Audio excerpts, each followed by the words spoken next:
No es normal. El paciente alérgico es un paciente que va toda la vida acostumbrado a no respirar, y sobre todo mi mensaje para ustedes es: se puede respirar bien, se puede curar. ¿Qué hábitos o alimentos pueden ayudar a reducir la carga alérgica en una persona? O sea, si tenemos, por ejemplo, un paciente con una alergia respiratoria, todo lo que pueda disminuir lo que estás respirando, ya sea purificadores, deshumidificadores para la alergia a la humedad, ventilar la casa, que es muy importante, por ejemplo, poner fundas antiácaros.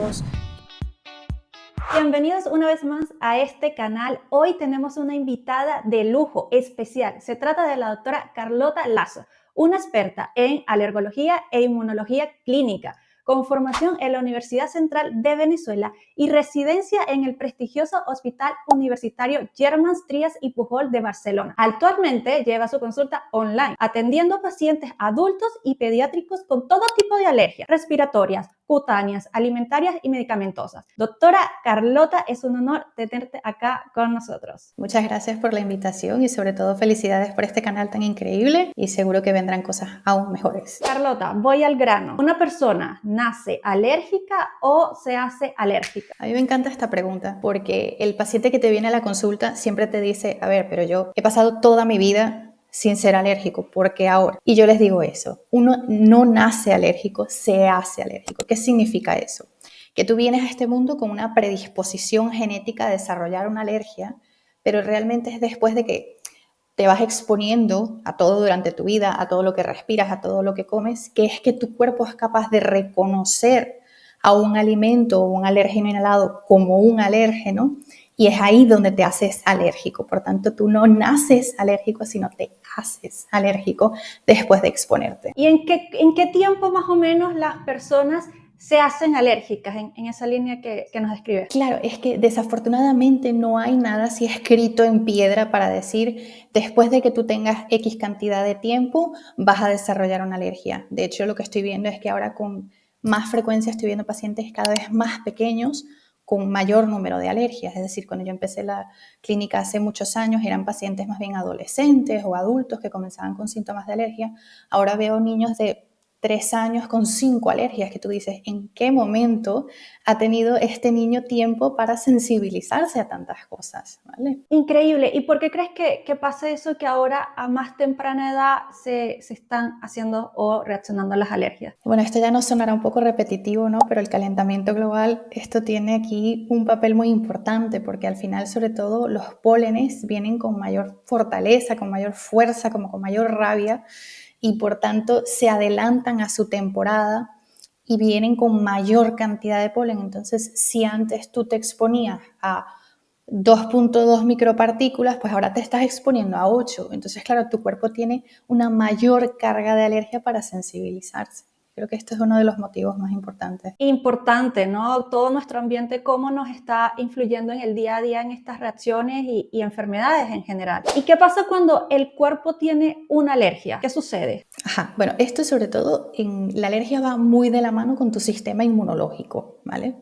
Entonces, básicamente una cosa que yo quiero que, si hay algo clave que se tienen que llevar la gente que nos está escuchando en este momento de esta entrevista, es que las alergias no ocurren con la primera exposición, ¿vale? Y esto es clave porque yo veo muchas madres con los niños con alergias alimentarias que dicen: la primera vez que le doy cacahuete, déjame hacerlo frente al hospital, no vaya a ser que haga una reacción. Es que la reacción no la va a hacer con la primera vez, la va a hacer con la segunda vez. Y esto tiene un motivo inmunológico, que es que cuando tu cuerpo se expone a un alérgeno, vamos a poner el cacahuete, por ejemplo, tu cuerpo lo reconoce y dice: vale, este no nos va a sentar bien, este va a ser un alérgeno, y hace anticuerpos y hace una molécula que se llama inmunoglobulina E, que es la clave de la alergia. Entonces, yo genero estos anticuerpos inmunoglobulina E, y cuando me vuelvo a exponer a este alimento que ya tu cuerpo ha elegido que sea una alergia, esos moléculas de inmunoglobulina E se unen a una superficie de otra molécula que se llaman mastocitos, que es la célula típica de la alergia, y dentro de ella tienen una sustancia que se llama histamina, que es la que genera el picor, las ronchas, el enrojecimiento de la piel, la hinchazón de los labios o de los ojos. Entonces, ¿qué pasa? Le das esa segunda vez el cacahuete, el cuerpo reconoce: oye, este cacahuete nos daba alergia, la inmunoglobulina E se une a esa superficie, a esa membrana del mastocito, me abro, libero histamina y hago una reacción. Esto es más o menos lo que pasa. ¿Y esa reacción se manifiesta básicamente con qué síntomas? Los síntomas claros, así los más frecuentes, digamos, dentro de una alergia son síntomas a nivel de piel. Enrojecimiento de la piel, rojez de la piel, las ronchas, lo que llamamos abones. Hay pacientes que no solamente se quedan en los síntomas cutáneos, sino que pueden hacer síntomas a nivel respiratorio, falta de aire, ahogo, dolor en el pecho, o que incluso afecte el sistema cardiovascular con palpitaciones, bajas de tensión o incluso que haya realmente un compromiso de la vida, que es lo que llamamos una anafilaxia, que es la reacción más grave que hay dentro de la alergia. Perfecto, me queda claro. Y una pregunta más introductoria para que las personas que no sepan mucho del tema puedan ir entendiendo mejor lo que vamos a ir desglosando a lo largo de la entrevista. Y son los términos o la diferencia entre una alergia, una intolerancia o una sensibilidad alimentaria. ¿Vale? Básicamente la diferencia está en qué se activa en tu cuerpo. Una alergia, hay una activación importante del sistema inmunológico.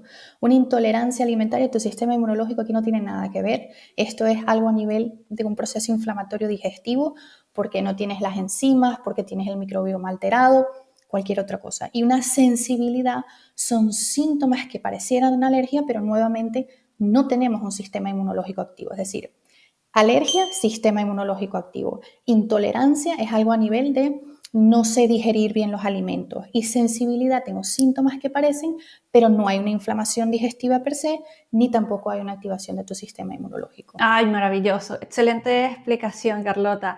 Y ahí voy a entrar un poco más a profundidad porque, claro, en la práctica, ¿cómo una persona puede distinguir estoy entre una alergia, estoy en una intolerancia o estoy simplemente en una mala digestión? Sobre todo eso, o sea, yo creo que los síntomas claves donde lo que me contaría un paciente para yo ponerlo, digamos, en el cajón de alergia o en el cajón de intolerancia es un paciente que me diga, me comí X alimento y a los 20 minutos, a los 15 minutos comencé con picor alrededor de la boca, me empezaron a salir ronchas, se me hincharon los labios o los ojos, me noté como con ganas de vomitar, un poco de falta de aire, alergia.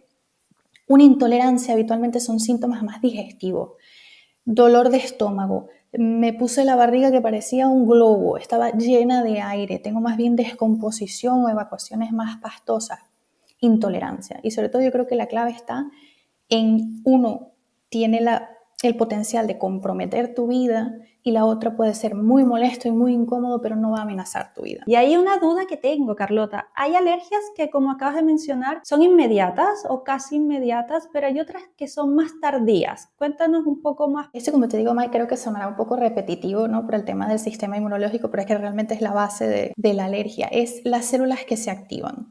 Las alergias habitualmente son, de hecho hay una clasificación de inmediata o tardía, que son menos de 6 horas o más de 6 horas, pero realmente cuando se activa la célula o la molécula de la alergia son reacciones inmediatas. Cuando estamos activando, por ejemplo, una reacción de hipersensibilidad tipo 4, donde están actuando los linfocitos T, son reacciones tardías, que es más habitual en alergias a fármacos, ¿no? Tengo un par de días tomándome el antibiótico, la amoxicilina, y al cuarto día empiezo con una erupción en el cuerpo. Cuando es inmediato, sabemos que está activándose el camino de la inmunoglobulina E. Cuando es más tardío, nos hace pensar más hacia los linfocitos T. Entonces, esa tardía, ¿cuánto tiempo más o menos puede demorar? ¿Un día, 2 días o hasta qué día puede esperar una persona y decir esto es algo tardío? Podría pasar a partir de las 48, 72 horas. Buen dato ahí. Y Mm, otra consulta, en las que relación a quieras. tan linda, en relación a la lactosa, hay gente que dice soy alérgico a la lactosa, ¿eso existe o es un mito? Aquí vamos a desmentir todos estos mitos para que tus pacientes y no mis pacientes se queden tranquilos. No existe como tal una alergia a la lactosa, lo que hay es una intolerancia a la lactosa. Básicamente, muchas veces jugamos un poco, ¿no? Los mismos pacientes, a veces uno como la indiferencia entre una alergia y una intolerancia. Básicamente la lactosa es una molécula que es tan inocua, que es un azúcar que simplemente no se digiere correctamente, no podría generar una alergia, pero sí que una intolerancia. Sin embargo, como dato curioso, hay pacientes con urticaria que sí que cuando comen mucho azúcar tienen como un brote de su enfermedad, porque al final el azúcar también genera inflamación. Por eso genera una intolerancia digestiva y no una alergia per se. Mira, qué buen dato. Yo había escuchado ya por otro lado, un poquito aparte de lo que es la alergia e inmunología, que también ese brote por el azúcar puede ser que sea por un sobrecrecimiento de cándida. Como la cándida come azúcar, también empieza a exponerse y da ese brote, ese enrojecimiento después de la comida. Y en esa misma línea, es lo mismo la alergia de la proteína de la leche que la intolerancia a la lactosa. No, nuevamente, porque la intolerancia a la lactosa viene por una incapacidad que tiene tu cuerpo de degradar la lactasa. O sea, básicamente una intolerancia es mi cuerpo, no sabemos realmente por qué, a veces es simplemente cuando nos hacemos mayores o quién sabe por qué, hay un proceso que tu intestino pierde esa fuerza o esas habilidades de destruir ese azúcar, ¿no? Y se acumula y genera los síntomas de intolerancia. En una alergia a la proteína de la leche de vaca hay un proceso inmunológico frente a la proteína de la leche. ¿Cómo se vería esto clínicamente? Un paciente con una alergia a la proteína de la leche de vaca, en cualquier exposición que tenga frente a la proteína, estos yogures, queso, leche, va a tener una reacción que va a comprometer su vida. En cambio, un paciente con una intolerancia a la lactosa, porque no puede procesar esta lactasa, va a tener molestias digestivas cuando come cosas que llevan esto, por ejemplo, leche, yogures. Con los yogures va a variar un poco porque hay algunos que están más fermentados y se toleran mejor, pero lo que va a tener es molestias digestivas. Pero sobre todo la clave va a ser en que en uno hay una activación del sistema inmunológico, el otro son problemas digestivos, uno te compromete la vida y el otro es simplemente molesto, incómodo y probablemente lo cuentes desde el baño, pero que no pasará de ahí. Sí, no va a pasar de ahí y un mal día, digamos. Exacto, mal rato, sí, correcto. Sí, y los bebés, por ejemplo, ¿hay una forma de prevenir las alergias desde el nacimiento? Sí y no, es decir, al 100% no hay manera de decir, ¿no? O sea, te garantizo que tu hijo no será alérgico. Padres alérgicos hacen niños alérgicos, por esto que hablamos de la predisposición genética, más lo que el niño se sensibilice. Entonces, cosas que nosotros como padres podemos hacer para evitarle la alergia a nuestro bebé, pues la lactancia materna, porque al final estás pasando anticuerpos a tu bebé. La introducción temprana de los alimentos, sobre todo los que son del grupo que dan más alergias. Habitualmente se decía, no, mejor los frutos secos introducirlos más tarde, el huevo introducirlo más tarde, por si acaso va a ser alérgico. Ahora, de hecho, se recomienda hacer una introducción a los 4 o 6 meses de edad, obviamente siempre siguiendo lo que dicen las guidelines, las indicaciones de pediatría. Evitar el uso de antibióticos el primer año de vida y sobre todo, yo creo que lo más importante aquí que pasa desapercibido es proteger la piel. Nosotros nos sensibilizamos a un montón de cosas porque la barrera cutánea está alterada. Entonces, esto creo que sería un paso esencial para poder disminuir, digamos, esa posibilidad. ¿Y qué consejos darías para proteger esa piel? Crema hidratante, a mí me gustan mucho las que tienen urea porque es como más espesa. Crema hidratante después de cada baño, desde muy pequeño. Es importante la crema hidratante porque al final tu barrera cutánea, si tú tienes hidratación, es una forma de proteger, nada penetra. Pero cuando tenemos la piel muy seca, por ejemplo, los niños que vienen que ya son atópicos porque tienen padres atópicos, hay pequeñas ranuras en la superficie de la epidermis y por ahí, que creas o no, pues quieras o no, pues penetran también los alérgenos y hay aumento de sensibilizaciones.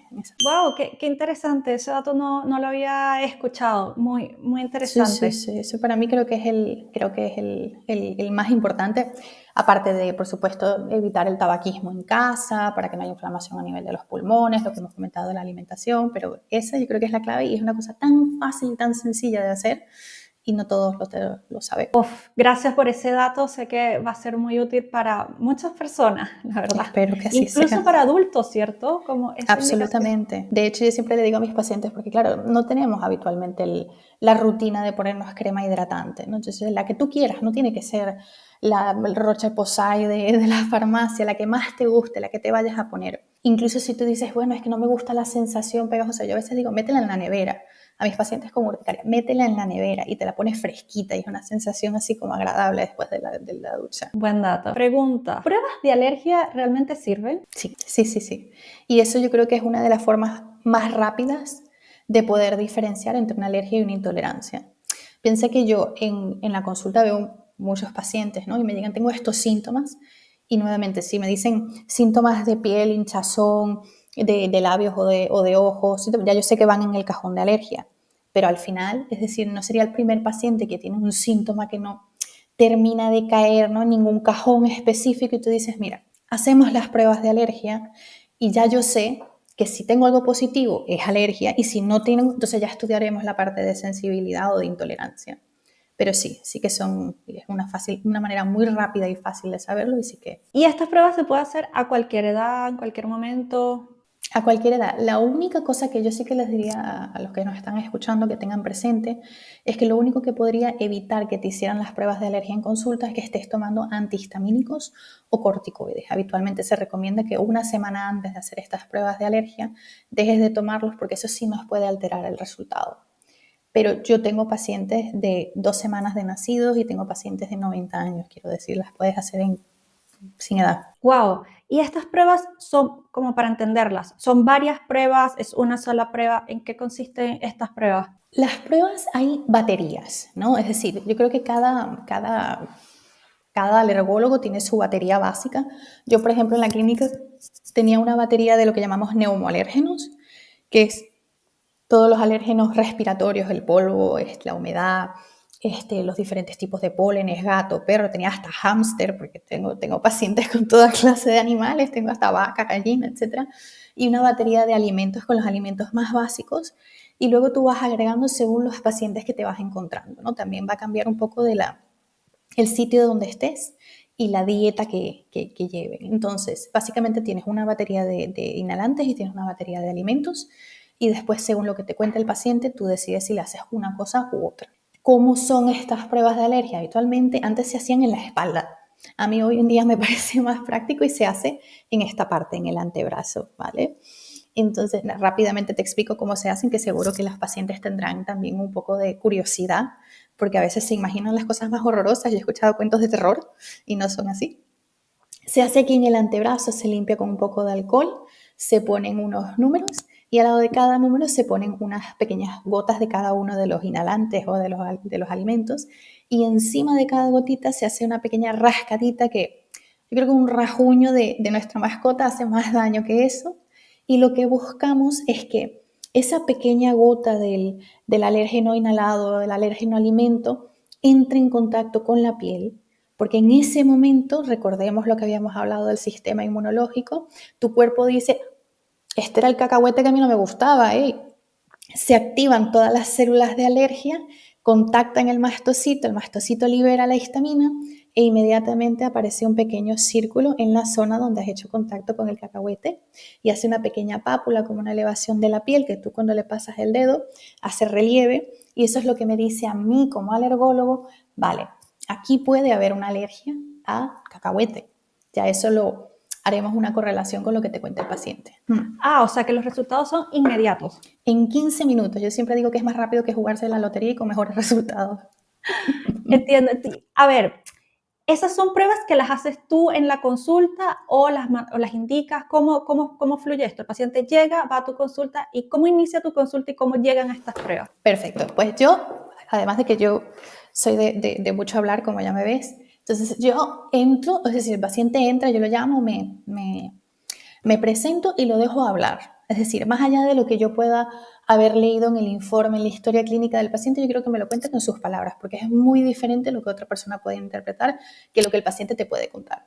Entonces el paciente me dice, no, hace 3 semanas estuve un fin de semana comiendo comida china y me comí esto y tenía un poco de frutos secos, creo yo, y como al rato me empiezo a encontrar mal. ¿Qué llamas tú encontrarte mal? Me faltaba un poco el aire, me salieron ronchas en la piel. ¿Esto es la primera vez que te pasa o te ha pasado antes? Hace tiempo me pasó algo, pero nunca llegamos a saber el qué. Buscar, ¿no?, toda esa información que a veces puede pasar desapercibida. Por tonto que parezca, todos los datos son importantes. Entonces luego tú le explicas, por supuesto, mira, vamos a hacer las pruebas de alergia de la batería estándar para ver qué nos sale. Le explicas cómo le vas a hacer la prueba, le haces la prueba y le dices que tendrá que esperar 15 minutos fuera de la consulta. Y esa prueba la hago yo. Hay hospitales donde la hace el personal de enfermería. Yo, por ejemplo, en el hospital donde yo me formé, la hacían las enfermeras. Pero a nivel privado, habitualmente lo hace el alergólogo, cosa que a mí me encanta porque así sigo hablando con el paciente, veo un poco la reacción, vamos viendo qué va saliendo. Uy, te va saliendo el tomate. Y luego a los 15 minutos vuelven a entrar a la consulta y tú les explicas lo que han salido. Y siempre es importante, May, confirmarlo con una analítica para terminar de ver si lo que me ha salido en el brazo hay relación con lo que hay en sangre, ¿vale? Y una vez que tú tengas los resultados del PRIC, porque esta prueba del brazo se llama PRIC, así P-R-I-C-K, PRIC test, tú lo relacionas con la analítica y le dices al paciente, esto es lo que tenemos, esto es lo que vamos a hacer, vamos a dejarte un kit de emergencia para que tú sepas qué hacer si te vuelvas a encontrar frente a este susodicho cacahuete y le aclaras todas las preguntas, que yo creo que es lo más importante. Esas analíticas que mencionas son pruebas de sangre, a eso te Pruebas de refieres. sangre donde estamos viendo la IgE, que ya hemos visto de dónde viene, a cada uno de esos alimentos, ¿vale? Porque ¿qué es lo que nos puede pasar? Habíamos hablado una palabra que me gusta mucho, que es lo de la sensibilidad. Dentro del mundo de la alergia también hay algo que tenemos que diferenciar, que es una sensibilización. Yo tengo pacientes que me dicen, pero aquí me salió, me muestran el brazo y me dicen, ¿y este qué es? Y luego, este es el maíz. Pero yo como maíz y no me ha hecho daño. Ajá. Esto es una sensibilización. La mejor manera de entender esto es, mi cuerpo lo reconoce porque me sale positivo en el PRIC, pero yo lo como y no tengo ningún síntoma. Sensibilización. Me sale positivo en el PRIC, yo lo como y sí que noto síntomas. Alergia. Entonces es importante con la historia clínica y la analítica darle forma a ese diagnóstico. Esa sensibilización que estabas comentando en ese momento no le da síntomas al paciente, pero es probable que a mediano o largo plazo pase algo. Exactamente, porque al final volvemos a lo mismo, no nacemos alérgicos, nos hacemos alérgicos. Entonces, yo creo que lo más frustrante dentro de la especialidad es que la posibilidad de hacerte alérgico, de que tú o yo nos convirtamos alérgicas mañana, siempre está ahí. Entonces, por eso habíamos, una cosa que también quería que comentáramos era el evito el alimento por evitarlo, estas dietas que a veces escuchamos de yo como ahora todo sin gluten, yo es que los frutos secos no los como, esto no es lo que hacemos en consulta. Yo soy como muy cuidadosa con lo que quito. Yo, si tú no tienes ningún síntoma, yo no quito ese alimento independientemente de lo que me haya salido en el PRIC. Es decir, hasta que tu cuerpo no me dé motivos para quitarte un alimento, yo no lo quito. Eso sí, siempre con la información por delante. Es decir, esto es una sensibilidad. En cualquier momento se puede convertir en alergia. Para eso estamos dejando un kit de emergencia y ya tú tienes la información, sabes qué es lo que estás buscando, sabes cómo manejarlo y aquí mis puertas siempre están abiertas. Entiendo, pero ahí me queda la duda en relación a las dietas de eliminación. ¿Cuándo las indicas? ¿Sirven o no sirven? Cuéntanos más. Vale, pues si yo tengo un paciente a mí porque me gusta dar como casos prácticos que creo que es lo más fácil para saber de qué va. Un paciente con una intolerancia a la lactosa o a la fructosa, aquí sí que les hago una dieta, no necesariamente de eliminación, porque las intolerancias, yo siempre lo explico de la siguiente manera, te explico 2 minutos de la forma que a mí me gusta, por ejemplo. Tienes un vaso de agua. Entonces, las intolerancias es un proceso de acumulación. Entonces, por ejemplo, la intolerancia a la fructosa. Yo lunes me como una manzana y tengo mi fructosa hasta aquí. Martes me como una pera que tiene mucha fructosa, tengo hasta aquí. El miércoles me como un melocotón que tiene mucha fructosa, sobrepaso ese nivel de fructosa que mi cuerpo es capaz de manejar y tengo los síntomas. Entonces, no te voy a quitar todas las frutas y todos los vegetales que tengan fructosa, pero sí que voy a jugar un poco con las cantidades que tú toleres, que no van a ser las mismas que ni ella o las mías o las tuyas o las de otro paciente. Cada paciente es individual. Con las dietas de eliminación, el riesgo es que una vez que quito todo, cuando lo vuelvo a introducir, puedo generar síntomas que no tenía, generar un problema que no existía. Entonces es muy delicado. Yo siempre digo que no quiten nada de la dieta a menos que no haya un motivo esencial o que haya sido indicado por un personal de salud. Qué delicado, ¿no? Todo el tema de la alimentación y la alergia, ¿quién lo diría? Y también qué contraintuitivo lo que decías antes, como, esto lo voy a dejar de comer para evitar, pero no, es al contrario. Ve, cómelo, no tengas miedo, confía en tu cuerpo. Exacto. Tu cuerpo inmediatamente, como es algo a nivel celular que por tanto no está en tu control, te va a decir, es que te lo va a decir, te lo va a decir a gritos. Tengo pacientes incluso, y pequeños, tengo pacientes de 4 años, con los padres que me dicen, es que no le gusta el plátano. Cada vez que yo intento darle plátano es que no le gusta, lo trata de evitar. La evitación al alimento también es una forma intuitiva de tu cuerpo de decir, no me lo dejes. Hay que escuchar también. Uf, sí, cuánta verdad hay en eso de escuchar al cuerpo y cuánto nos cuesta confiar en nosotros, confiar en escuchar el cuerpo, qué tanta verdad hay allí en lo que dices. Y ahí una consulta, porque esa es la dieta de eliminación, pero Mm, también está la dieta rotatoria. Esta dieta mm. rotatoria que he escuchado que indica mucho para no sensibilizar o saturar al sistema inmunológico, entonces te dice que ciertos alimentos no los comas en 4 días y los vuelvas a introducir para evitar esto. ¿Qué opinas tú de esto? Los puedes rotar cada 6 semanas si tú quieres. El cuerpo decide un día sí y ahora soy alérgico y ya está. O sea, independientemente de que tú los rotes, si la decisión de tu cuerpo está tomada, ahí ya no hay nada que hacer. No hay nada que hacer. No. Y ahora en estas personas que están buscando más un tratamiento y Mm. escuchan sobre vacunas contra la alergia, ¿existen las vacunas contra la alergia? Sí, esto es lo que llamamos inmunoterapia, ¿vale? Dentro de la inmunoterapia, las que tienen como más peso realmente son las de las partes inhaladas, ¿no? O sea, las alergias respiratorias, por ejemplo, pacientes con rinitis o con asma alérgica, a polvo, a pólenes, a la humedad, a gato y a perro. Las vacunas son una muy, muy buena solución. Básicamente lo que hacemos es engañar a tu cuerpo de que ya no es alérgico. Es decir, o sea, yo no te voy a quitar tu alergia en el sentido de que tú siempre serás alérgico, igual que un paciente siempre será asmático y lo que va a cambiar es si estás mejor o peor controlado. Tú siempre serás alérgico en el sentido de que las pruebas te saldrán positivas, la analítica seguirá saliendo positiva. Lo que va a cambiar con una vacuna de alergia es que tú, al momento de exponerte al polvo, a la humedad, a tu hámster, a tu gato, no vas a tener estos síntomas.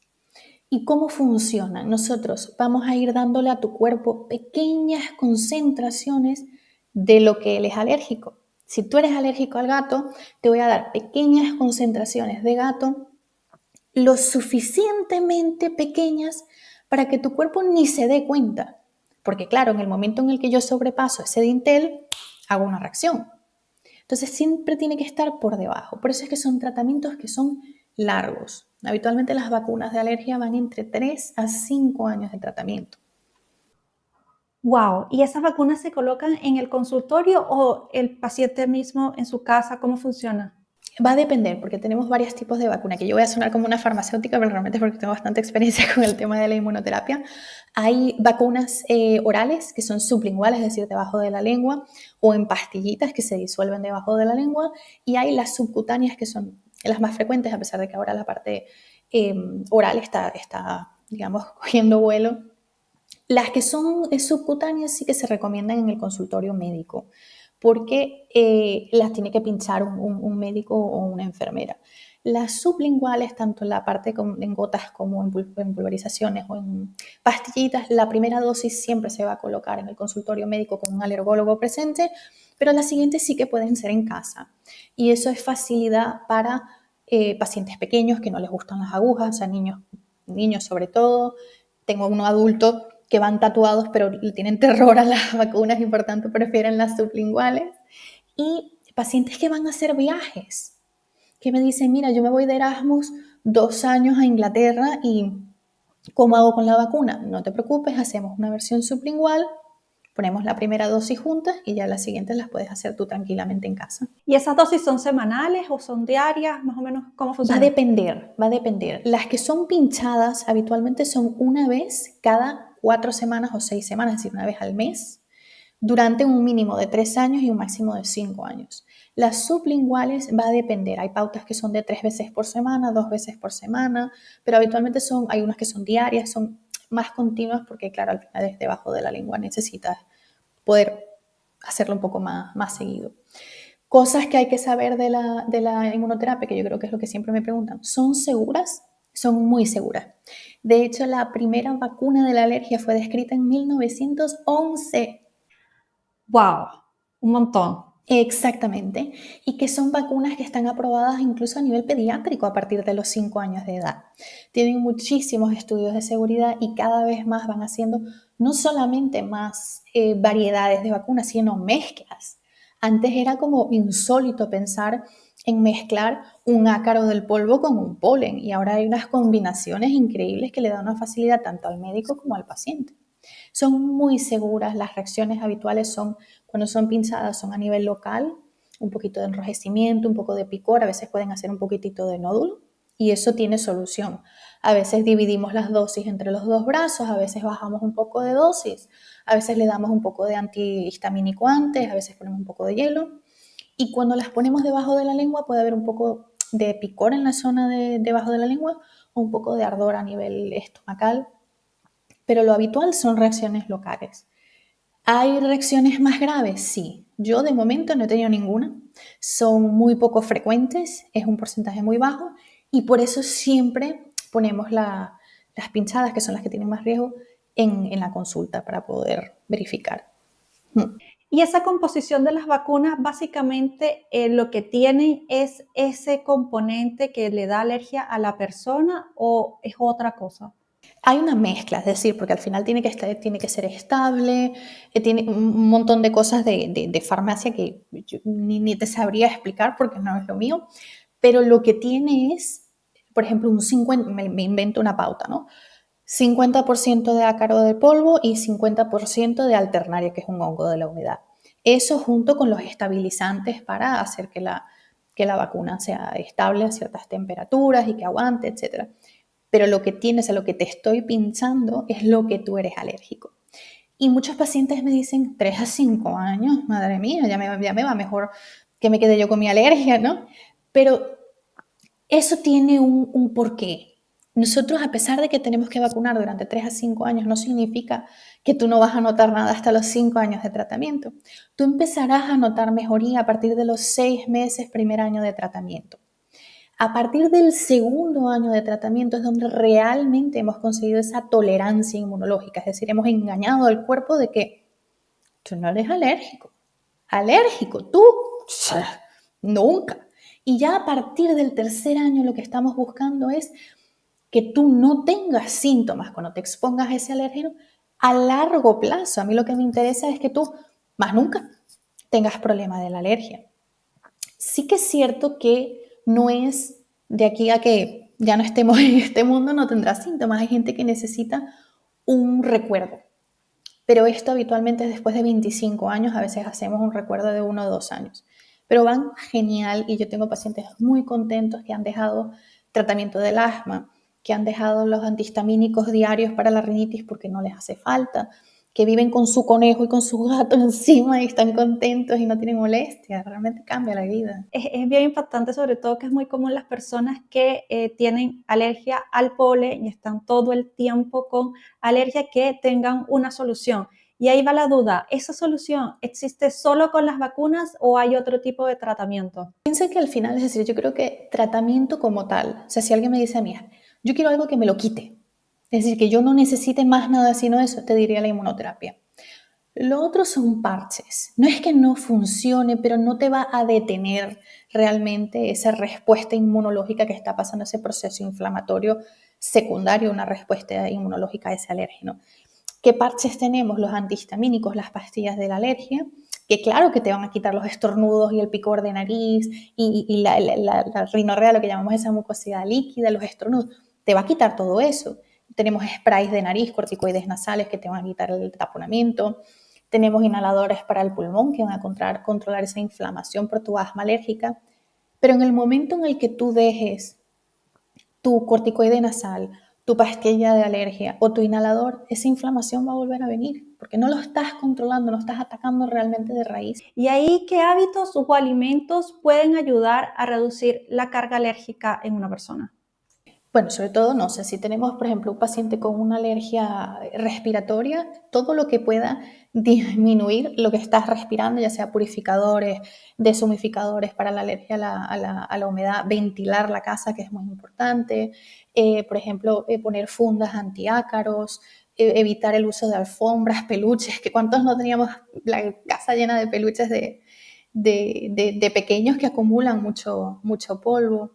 El tabaco, al final esto también genera mucha inflamación a nivel respiratorio, entonces esto también podríamos evitarlo. Y a nivel alimentario, pues tenemos, por supuesto, lo de los probióticos y los probióticos con el tema de la microbiota, que como tú bien sabes, que sé que tienes tu máster en esto, es un importante modulador de la respuesta inmunológica del cuerpo. Hay ciertos alimentos, hay uno que, bueno, por supuesto, todo lo que tiene el omega 3 y omega 6 con los pescados azules. La chía también es un importante inmunomodulador bueno, del sistema inmune, que creo que me parece que se llama la quercetina, que se encuentra en la manzana, en la cebolla, en el brócoli, en las uvas, también es un estabilizador de los mastocitos. Entonces, pacientes que tienen, por ejemplo, urticaria o pacientes con intolerancia a la histamina, al estabilizar la membrana del mastocito se ha visto ciertas mejorías, pero todo esto también va a depender un poco del paciente. O sea, no hay nada escrito en piedra que te diga tómatelo 3 veces al día y esto va a ser la santa solución, ¿no? Wow, me llamó la atención el dato de la funda antiácaros, no lo había escuchado. ¿Cómo, Sí, cómo funciona? ¿Es una funda tal es, cual? es tal cual, es una funda que va encima de tu almohada y encima de eso tú pones tu funda normal de ácaros. Entonces, claro, yo creo que una cosa que la mayoría de la gente no sabe es que los ácaros se alimentan del polvo y de las células muertas, que suena un poco así como asqueroso, pero es la realidad. Y habitualmente salen mientras estamos durmiendo. Entonces, tú estás durmiendo tranquilamente y estás respirando a través de la almohada y a través de la colcha porque tenga plumas, etcétera, estás respirando todo eso. Entonces, cuando ponemos una funda antiácaros, lo que hace es generar una barrera entre directamente los ácaros y tu sistema respiratorio. Van genial. Hay muchas, eso se encuentra desde Amazon hasta diferentes industrias farmacéuticas que las venden y van muy bien. Yo tengo fundas antiácaros en mi cama y van muy bien. Ve, buenísimo, qué buen dato, lo voy a buscar. A mí me hace falta y a mi esposo también una funda antiácaros, la verdad. Sí, sí, la verdad Carlota, es que para sí. ir cerrando el capítulo, la última pregunta sería, ¿qué mensaje le darías a alguien que se siente mal todo el tiempo y cree que es normal vivir así? No es normal. El paciente alérgico es un paciente que va toda la vida acostumbrado a no respirar. Y sobre todo mi mensaje para ustedes es, se puede respirar bien, se puede curar.